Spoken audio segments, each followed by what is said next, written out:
51 teams to go on my road to predict all 131 teams this college football offseason. We're moving on to the Houston Cougars, and this is a Cougars team that took some steps last year in the right direction, but I say steps in the right direction. This team has been up there in the American Athletic for the past couple of seasons. It's a team that's made a New Year's Six bowl game before, so they've been in this position, and they're one of the favorites to win the American Athletic Conference yet again in 2022. So, is this Houston team going to be a candidate for the American Athletic Championship game, possibly a spot in the New Year's Six bowl game, or can they make a Cincinnati-type run towards the college football playoff? Or is this going to be a Houston team that gets knocked out of the conference race fairly early in the year? What's up, Tailgaters? My name is Tailgate Nate, and welcome to my channel. I'm predicting all 131 teams this college football offseason, which means I'm doing your favorite team. So go ahead and hit the subscribe button, ring the bell so you know when that video gets uploaded. And for fans, the Houston Cougars out there, you guys will know this team a lot more than I do. So if you feel like I missed something, you want to add something, anything of the sort, leave it in the comment section down below. I'll be happy to see what you guys have to say. So let's talk about Houston 2022. They're my second-ranked team in the American Athletic Conference coming into the 2022 college football season, and there's some pretty good reasons for that I'll dive into here in a minute. But the first reason of that, they were a really, really good football team last year. Their only loss in conference play came to Cincinnati in the American Athletic Championship game, because I count those as conference games. It's just how I roll. But they were 8-1 in conference, including the championship game loss, 12-2 overall, picked up a win in their bowl game as well. This is a Houston team that has a lot building for them coming into this coming year, which very well may be their year to go out and win the American Athletic Conference, possibly get a spot in the New Year's Six bowl game. Offensively, they were pretty solid, 413 yards per game with around 36 points per game.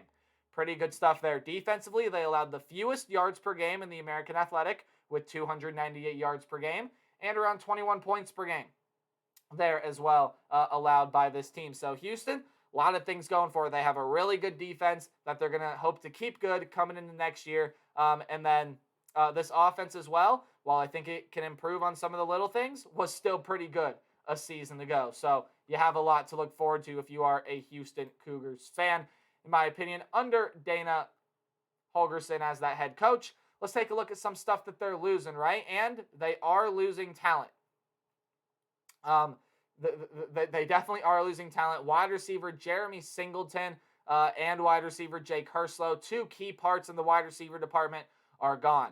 Singleton at 495 yards, 5 touchdowns, and Herslow 480 yards and 5 touchdowns. They were the second and third leading receivers on this team. Notice I didn't say top. We'll talk about him later.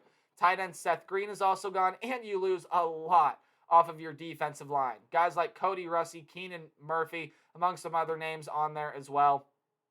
A lot leaving this offensive line, which could be a question mark about Houston coming in to 2022. But I think they have some pretty solid guys that are backing them up. So we'll talk about one of those guys here in a little bit. I'll mention him. Your star defensive lineman, Logan Hall, gone to the NFL, had 46 tackles, 6 sacks a season ago. You lose that production off of this team. Also, David Inia, I probably said that name wrong, but David off your defensive line is gone, had 5 sacks a season ago. So you lose Inia. Again, I probably said the name a whole bunch of ways wrong. But he's gone off your defensive line. Linebacker Deontay Anderson, you'll lose him. 63 tackles and half a sack a season ago. And then in your defensive back position, man, what a huge loss Marcus Jones is. 47 tackles, 13 passes defended, 5 interceptions a season ago. Some incredible numbers for Marcus Jones last year, and you lose that production, as well as Demarion Williams. 63 tackles a season ago. That was tied for second on the team. He had 9 passes defended and an interception, so you lose talent there. Now, looking at what they have coming back, though, a quarterback that I really like in Clayton Tune. 3,546 yards, 30 touchdowns, and 10 interceptions. Again, the offensive line in front of him is definitely going to be a little bit of a question mark, but I think they have some guys back there. And they're getting a transfer in Tyler Johnson. He's a transfer coming in, and they have some other guys back there that I feel like will slot up, play pretty well for this Houston team. But Clayton Tune, it's a quarterback that I really like. 10 interceptions might make you wince a little bit. You might be like, ooh. But, I mean, Clayton Tune, very good quarterback. He gets the job done. 68% completion percentage last year. Very good stuff. With Desmond Ridder gone, you could argue he's the best quarterback in the American Athletic. And this is a Houston team that's going to rely a lot on him. In the running back room, Alton McCaskill is coming back to the team. Was the leading rusher last year, 961 yards, 16 touchdowns. But he is currently on the injured list for college. He's hurt, not available right now. So hopefully he can get back on the football field this coming fall. But he may not be that starting running back out of the gate in week 1. But you still have some solid pieces back there. Tashawn Henry, 513 yards, 7 touchdowns a season ago. And then you're getting a transfer in Brandon Campbell coming in as well. So there will be your 1-2 at running back until McCaskill can get back. You are returning your top target in Nathaniel Dell, 1,329 yards, 12 touchdowns on 90 catches. Very, very explosive guy, 14.8 yards per carry, or yards per catch. But you also return some other guys. Sam Brown is a transfer coming in. And then Matthew Golden is a freshman coming into this team that they have slotted in a pretty high role. Very highly recruited and coming to play for Houston. He should be a phenomenal player. Defensively, you have guys like Derek Parrish, DeAnthony Jones on the defensive line, Donovan Mooten, Malik Robinson, Jamal Morris at the linebacker position. Some of those transfers in there as well.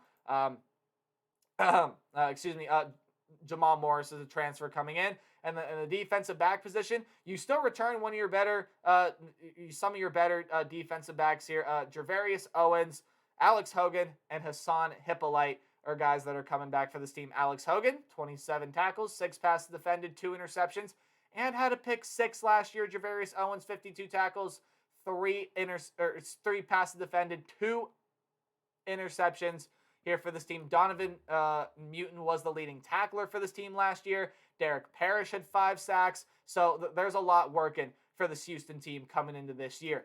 Taking a look at the schedule, though, there are some tricky games in non-conference play, and really only besides Rice, every game in non-conference play is a little bit intriguing to me. Yes, even the game against Kansas. Now, do I think Kansas will beat Houston? No. But Kansas is a much improved team this year, and that's a team that you're going to have to watch out for. But to start off the year, they have 2 road games. On the road against UTSA, who was a really good surprise team last year, and they're returning a lot of talent as well. Quarterback coming back, star wide receiver coming back. They're getting a running back transfer coming in as well, so that's still going to be a dangerous team. And on the road at Texas Tech, that's a team that's getting Zach Kitley from Western Kentucky, and their offense can be very potent. When you look in conference play, you have home games against Tulane, South Florida, Temple, and Tulsa. Games on the road against Memphis, Navy, SMU, and East Carolina. So you avoid Cincinnati on the schedule, but let's talk about more teams that are here on the schedule. Again, UTSA is returning their starting quarterback, their star wide receiver in Zachary Franklin. Frank Harris is the name of the quarterback. Couldn't think of it for a second. They are losing Sincere McCormick out of the backfield, but I believe bringing in Traylon Smith over from Arkansas and going on the road, that's not going to be an easy game for the Houston Cougars. Game on the road against Texas Tech, same thing there, especially if that Texas Tech offense can really get going in the early season. Number 1 rule, don't lose to food. So Rice at home probably should be fairly intriguing. Doesn't really concern me as much as the other games. In fact, I think Houston should easily be able to beat Rice. When you look in conference play, though, now there are interesting games here. Hold up. This is where we start getting some interesting ones. On the road at Memphis, there's your first kind of upset potential game. On the road at SMU, there's kind of your second potential upset potential game. And heck, probably the most upset potential game of the year here for Houston, at home against Tulane or on the road against East Carolina. There are a lot of places where Houston can have a slip-up or two in 2022. Their conference slate, while you avoid Cincinnati, you avoid UCF, there are still a lot of tough competitive teams in this conference. SMU, Memphis, and East Carolina are all in my top half, 6 and up in my power rankings, and you get to play those guys on the road. It's going to be a little bit of a tough road for Houston. Their non-conference is going to give them some good challenges, though. But I feel like this is a Houston team that can do it. I feel like this is the Houston team that can push for that American Athletic title and push for another spot in a New Year's Six bowl game. Now, I don't do game-by-game predictions. I do a more percentage-based outlook. Tell me predict the team's record. So if the game's in red, I just don't see you winning the game. If the game's in orange, I still don't see you winning, but it is college football and upsets can happen. Yellow, 50-50 high upset potential games. Games in yellow-green are games that you should win, but you got to watch out for teams on the other side of the ball.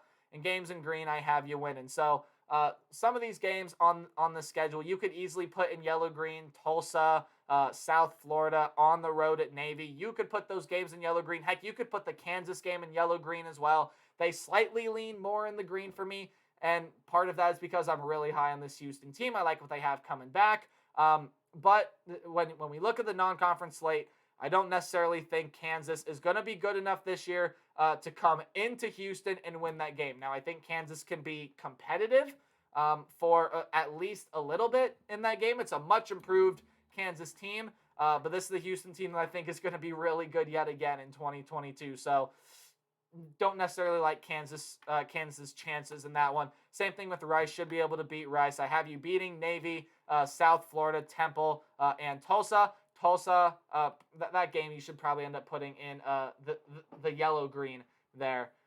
But when you look around at some of the games that are actually in yellow-green, East Carolina on the road. Now, that's going to be a tricky game even though it's in yellow-green.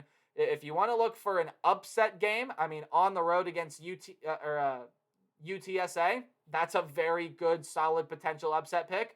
But on the road against East Carolina, I think is a little bit spicier because East Carolina, well, didn't have a almost undefeated perfect season like UTSA did a season ago. So, but I have both those games in yellow-green. I feel like Houston should be able to win both of those games. However, if they were to lose either, if not both of them, wouldn't be surprised. Now, games in yellow.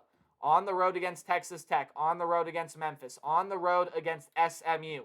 Those are some very, very tricky games and swing games, in my opinion, as well. Again, if Texas Tech can find this offense and they can get it going under Zach Kittley, we know how good Western Kentucky's offense was a year ago. And if you don't, go look at the numbers. They are astounding, amazing. They were one of the best offenses in the nation last year. If Texas Tech can find that groove early, they're going to be pretty good, and they're going to be pretty dangerous. The Texas Tech team that beat Houston a season ago. So we'll definitely have to kind of watch out on that game because now Houston's got to go on the road and play that. On the road at Memphis, on the road at SMU, I've already talked about, are two very dangerous games. And both of those teams right there, while they could be sneaky contenders for a spot in the American Athletic Championship, Memphis and SMU right there are both going to be teams that are going to pose a huge threat when Houston has to go on the road to play them. Overall, though, I do think this Houston team is going to be pretty good. I think there are just way too many landmines on this schedule. I have them at 10-2. Now, I don't see them necessarily doing worse than 9-3, partly because I'm very high on what Houston has coming back, what they have coming in. I think this is going to be a really, really talented Houston team that can put up some numbers on both sides of the ball. But I think this Houston team can do it. I do have Houston ceiling at 12-0. I think this team can have a 12-0 season, push for a spot in the American Athletic Championship game, go win the American Athletic Championship game. And then I also think if they're good enough and if they're impressive enough, now they don't have a Notre Dame type game, maybe they can be a sneaky team to make the playoff. But again, it's highly unlikely we see anyone do what Cincinnati did a year ago. I'm really high on this Houston team. I got them at 10-2, 11-1. I could easily see there as well, and probably will be on their way to another American Athletic Championship game. So thank you guys so much for watching. Please like, comment, subscribe, anything like that. Help support the channel. Remember to play hard, but tailgate harder. See all you guys in the next video. Goodbye.